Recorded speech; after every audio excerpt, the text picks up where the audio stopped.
Welcome to Sarasu சமையல். இன்றைக்கி நான் ஹோட்டல் டைப்பில் ஒரு பூண்டு சட்னிங்க. இதை பூண்டு சட்னின்னு சொல்லலாம், கார சட்னின்னு சொல்லலாம். இது ஒரு வாரம் 10 நாள் கூட கிடாதுங்க. அரைச்சி நம்ம வெளியிலேயே கூட வச்சுருக்கலாம். அவ்வளோ டேஸ்ட்டாக இருக்குங்க. நம்ம இன்றைக்கி கொஞ்சம் வித்தியாசமாக செய்ய போகிறோம்.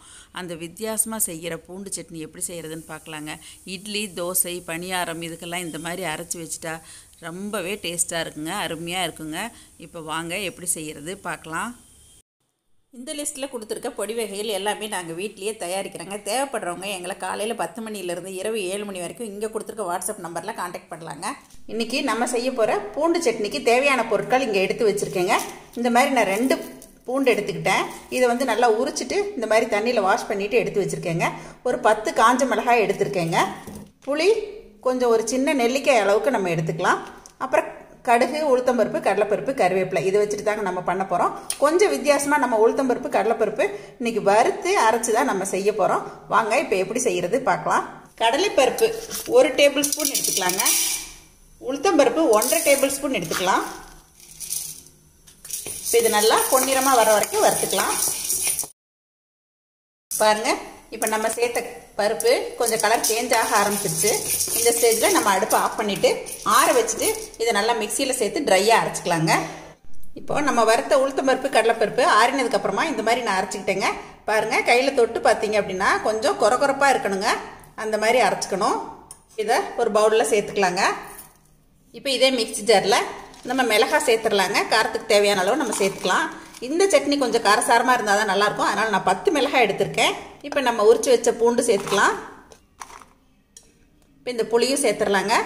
ஃபஸ்ட்டு நம்ம இதை தண்ணி விடாமல் அரைச்சிக்கலாம். அதுக்கப்புறம் தண்ணி விட்டுக்கலாம். நம்ம இந்த பூண்டு மிளகாயை தண்ணி விடாமல் அரைக்கும்போது நமக்கு இந்த மாதிரி தான் கிடைக்கும். இப்போ நம்ம இதில் கொஞ்சம் தண்ணி சேர்த்துக்கலாங்க. இப்போ இதை மறுபடியும் நான் அரைச்சிட்டு வந்துடுறேங்க. இப்போ பாருங்கள், நான் சேர்த்த பூண்டு, மிளகாய், புளியை இந்த மாதிரி ஃபைன் பேஸ்ட்டாக அரைச்சிக்கிட்டேன். மேக்ஸிமம் உங்களால் எந்த அளவுக்கு நைஸாக அரைக்க முடியுமோ அந்த அளவுக்கு நீங்கள் அரைச்சி எடுத்துக்கங்க. இப்போ நம்ம தாளிச்சிடலாங்க. இப்போ நம்ம கார சட்னி தாளிக்கிறதுக்கு ஒரு வாணலி அடுப்பில் ஏற்றிருக்கேங்க. நல்லெண்ணெய் விட்டுக்கலாம்.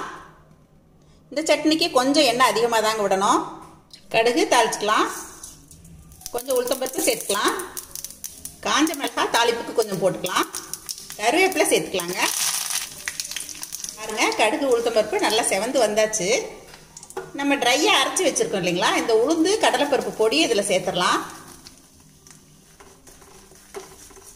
இப்போ பாருங்கள், இது 1 நிமிஷம் வதக்கியாச்சு. இப்போ இதில் நம்ம அரைச்சி வச்ச இந்த பூண்டு மிளகாய் கலவையை சேர்த்துடலாங்க. நம்ம கொஞ்சம் தண்ணி விட்டுக்கலாம் அரைச்சதோட. இதை நல்லா மிக்ஸ் பண்ணி விட்டுடலாம். தேவையான உப்பு சேர்த்துக்கலாங்க. இப்போ நம்ம இதை நல்லா சுருளை வதக்கிக்கணுங்க. நம்ம இன்னும் கொஞ்சம் நல்லா வதக்கிக்கணுங்க. இப்போயே ஒரு 5 நிமிஷம் நல்லா வதங்கியாச்சு. நீங்கள் உடனே சாப்பிட்ற மாதிரி இருந்தால் இந்த அளவுக்கு வதக்கினா போதுமானது. எடுத்து வச்சிடலாம். நம்ம ஒரு 5-6 நாள் 10 நாளைக்கு கூட நீங்கள் வெளியில் வச்சுட்டு இருந்தீங்கன்னா இந்த சட்னி கெடவே கெடாதுங்க. இன்னும் கொஞ்சம் நல்லா வதங்கட்டுங்க. அந்த எண்ணெய் எல்லாம் பிரிஞ்சு வரணும். இப்போ நான் ஒரு 2 டீஸ்பூன் அளவுக்கு நல்லெண்ணெய் விட்டுக்கிறேங்க.